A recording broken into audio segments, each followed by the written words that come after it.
Let's get started with our very first shot.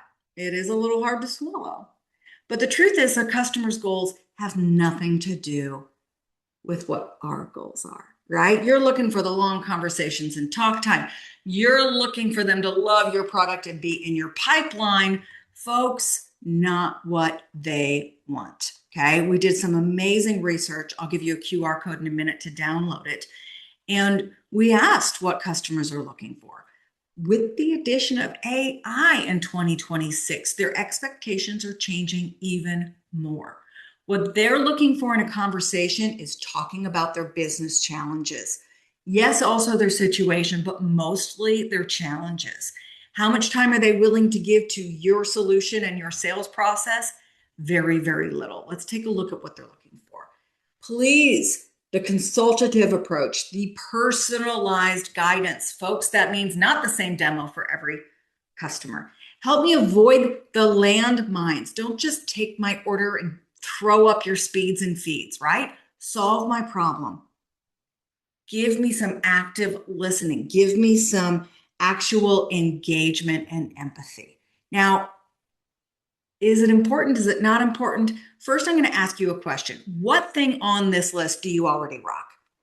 Type it into chat for me. Be honest. You know you rock this already. What do you help customers do? I can't wait to see the answers pop up. In the meantime, I'm going to convince you it's important to get great at this. This is what customers are looking for. This is all the data, all the research. Make it personable. Make it tailored. Make it custom. Be my consultant, right? So I'm asking you now, chat in for me. Which one of the things on this screen do you rock? And now I'm going to go to the stat you can actually see. That 53% of their loyalty, depending on their experience with you and your team, folks, that's more than their interest in and like of your product. That's more than double what they care about your price. The experience matters. And in 2026, when everybody's using tools and AI, that's even more important. Yeah, good. Andrew's rocking the active listening. Good, good, good, good. All right, let's talk about shot number 2. We have to get better faster. I mean, everybody's talking about it, right? What is AI really doing when they're changing the game? So give me a 1 right now in chat if you are using AI to prep for some calls.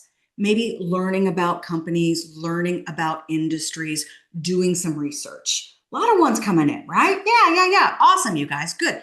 Let me tell you something.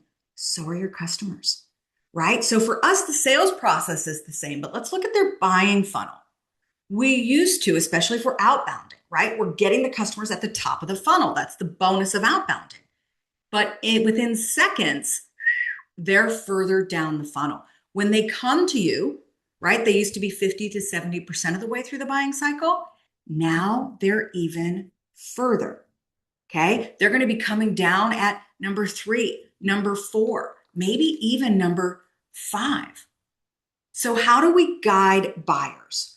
I'm going to ask every one of you to include this question in your discovery arsenal from here on out.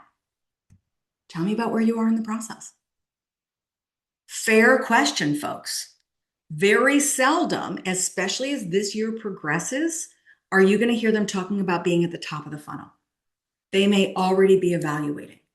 I'll tell you personally at Factor 8, probably 80% of the leads that have come in the last 6 months found us through ChatGPT. The playing field is different, right? They know more than they used to. Now, you want to add an extra bonus to this if you take nothing else away. Ask this question and then say this. The next best steps are usually. Now, this is from Old Gong research where they talk about call number 1, guiding the buyer through the buying process with you, right? They may know more, but they don't know how to buy blank that you're selling. Okay. So we're going to talk here today. And the next best steps are usually if we are 2 and you tell them what to expect in the rest of the process. That's going to keep them from ghosting and it's going to have that personalized service. Cool. All right. Let's go to our 3rd shot. Number 1 sales mistake. This is what customers do not want. You saw it on the list, but oh my God, do we do it, folks? Number 1 thing is premature pitching. I'm going to show up and throw up. So I'm asking you to hold it. And now I'm going to ask you to chat for me one more time. If the premature pitch is the big mistake, what's the number one tool in our arsenal for consultative selling? I know you know this. Show me how smart you are. Type it in for me. I'm going to show you the answer in 3, 2, 1. Oh, Mandy's going on active listening. Interesting. Asking, listening. Hi, Jennifer. Good to see you. Love it. Yes, the listening happens right after you ask the question. Okay. We're not asking enough questions, and not questions about the buying process, the qualification, about what they want to talk about, right? So when we're asking questions, it teaches us what we need to know, their ideal future state, what they need, how they'll use it, how we beat the competition and win it, right? The sales questions teach us what the customer wants to talk about. This is what our questions need to be about. Does this make sense? Okay. Take a look at what you're asking in your questions. And if you don't have a list of go-to sales questions, that's the next most important thing. Cool. All right. So we talked about using AI for research. And interestingly enough, here's that QR code to part of our survey that we did last year. How are reps using AI today? Reps took the survey, hundreds, and what isn't on here is asking questions. So this is one way to modernize your consultative selling. It is good for writing emails and scripts, although most of us can kind of suss out when we've been AI'd in an email these days, right? It's great for taking our notes. Not bad for some forecasting and analysis. My team is starting to use it for that. Research, yes, but go next level. I asked ChatGPT, hey, I'm selling to, I have a meeting with, this is the customer, this is the industry, this is the ICP. What great questions should I be asking? So at Factor 8, we use a tool called Grow AI, and it's already trained on our frameworks. And it will create me custom questions and give me a list of them before all the meetings I have that day.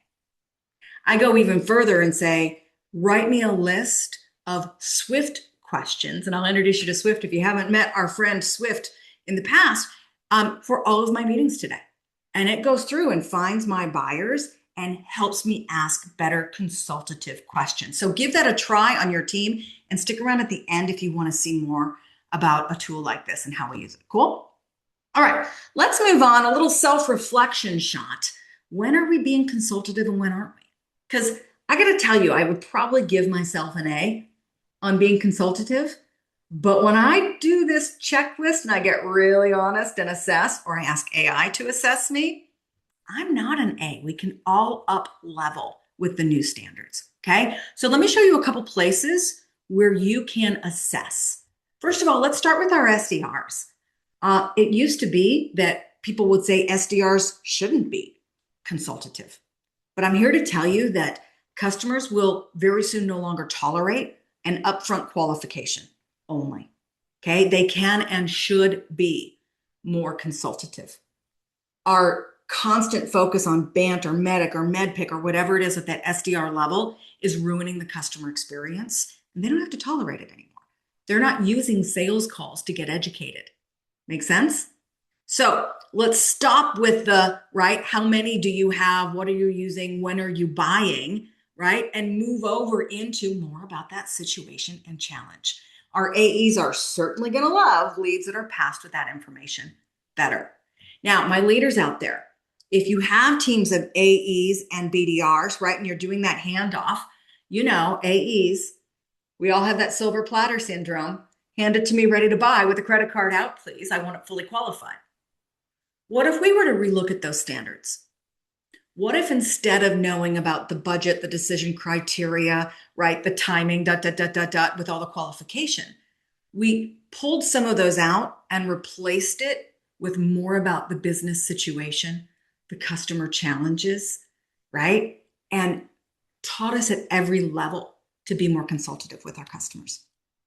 Here's a few signs that maybe you're not doing as well as you could, right? Like we just said, SDRs are only qualifying. They're 2-minute or less calls. If your intro is your value prop, you're in trouble. If your AEs give the same demo all day long, you've got something to fix. If they get to the second call and they don't know the business challenge, you've lost the deal. If they are sending product fact sheets and it's the same one after the call, that is not going to cut it anymore. You saw that. They want the personalization, right? So here's a couple quick checks. Take a look, use your AI tools, right? Who's talking more on the calls? Your customer or your rep? What percentage of time is spent on their business challenges? Can you identify from listening to the call, like clients and case studies? If not, you haven't dug into the challenge that you're solving well enough yet. Can they articulate the future state that's desired? Can they articulate what's most important to the customer? That's pulling out value, my friends. Okay. Are they uncovering what they value most? All right. I want to move here from shot number 4 to shot number 5, and that's going next level. Jennifer, you'll recognize this. When we're talking about the world of AI, we need to move from personalization, which is becoming table stakes, to personality.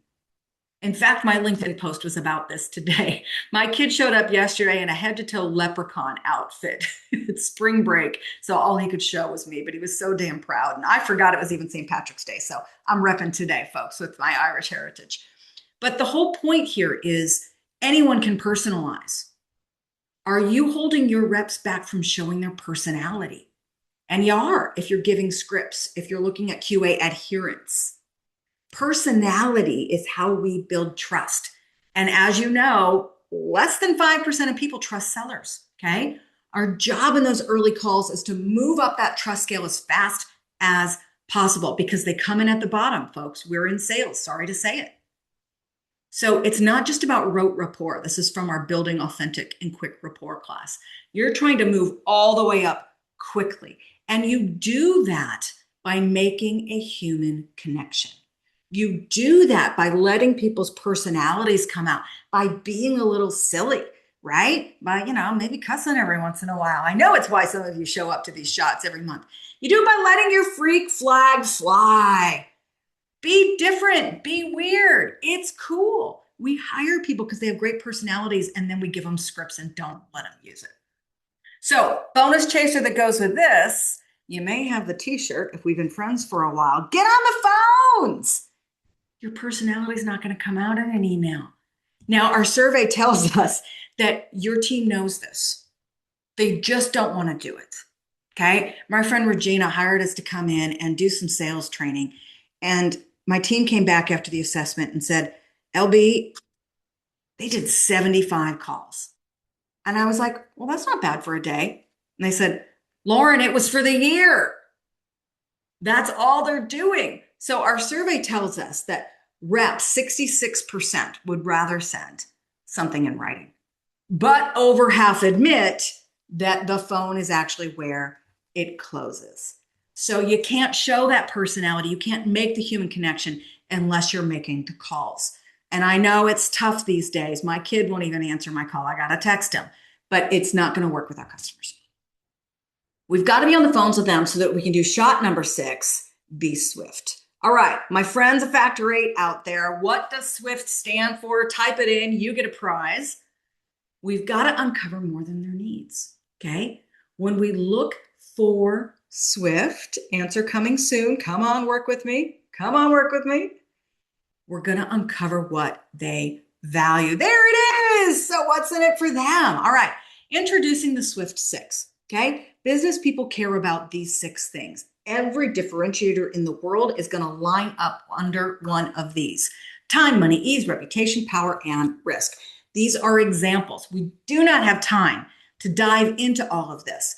But if you don't know which one of these is most important to your customer, you haven't uncovered what they truly value, which means you can't sell on the benefit to them. You're going to wind up pushing features and functions. This is the test. And it's important. They will work with the first person to add value. I'm going to give you a quick course on feature, function, and benefit, because I got to tell you, about 80% of us get this wrong. Crazy, right? When you're trying to move from a feature to a function to a benefit, Swift is the differentiator. When you relate it to one of the Swift 6, now you're talking about benefits. Let's do this going back to the future. Ladies and gentlemen, you remember Marty McFly and the flux capacitor. When you looked at his DeLorean and his time machine, the flux capacitor was the feature, right? That was the special thing that made it possible. What did it do? It bent the time continuum and made time travel possible. But what's the benefit? You get to spend more time with your loved ones again. Maybe you get to win the lottery. Maybe you get to win the contest or take over the world. Each one of those applies to a different Swift 6 benefit.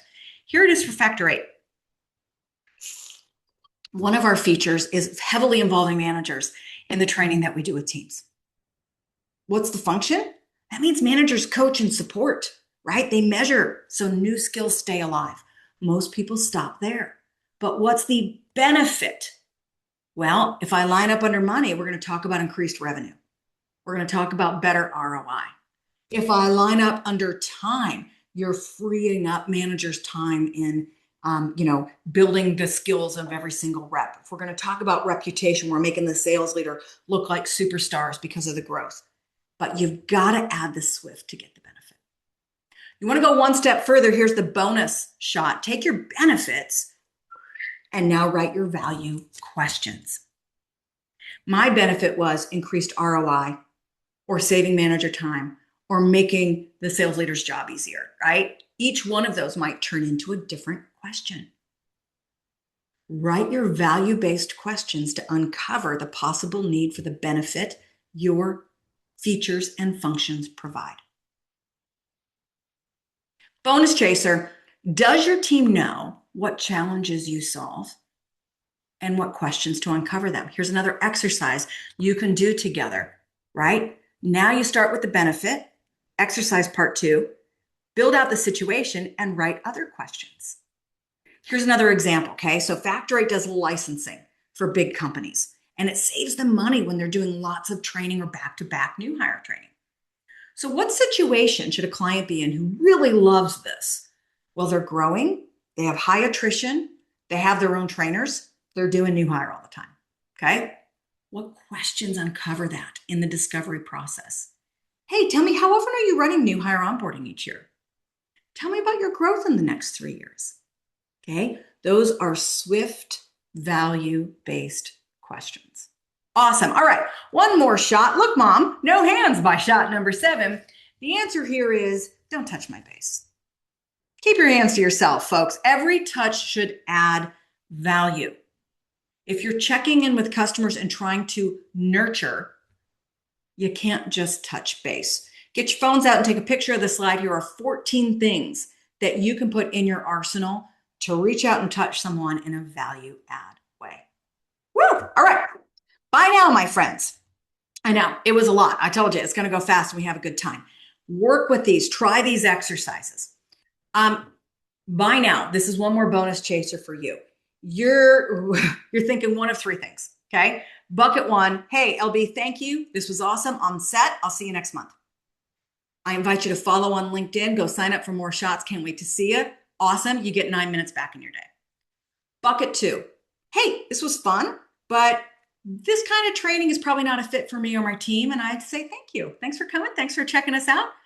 Join us next time. See if there's another topic that helps. Okay. We're always here to add value for you.